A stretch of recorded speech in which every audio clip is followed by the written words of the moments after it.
तर विदर्भातील 10 जागा महाविकास आघाडी जिंकणार असं विजय वडेट्टीवार म्हणतात। मराठवाड्यातील 8ही जागा महाविकास आघाडी जिंकणार असा विश्वास त्यांनी व्यक्त केलाय।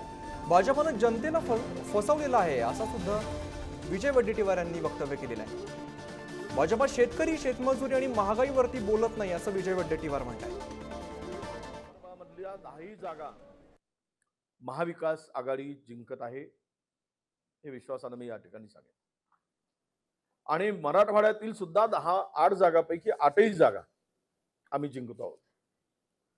नांदेडसह संभाजीनगर पासून लातूर पर्यंत सगळीकडे मोदी विरोधी लाट आहे। हिंदू मुस्लिम मताचं पोलरायझेशन करून रामाच्या नावाने म्हणजे हे संपूर्ण बाबी आपण लक्षात घेतल्यानंतर महाराष्ट्रामध्ये भारतीय जनता पक्षाचा आणि महायुतीचा सुपडा साफ झाल्याशिवाय राहणार नाही।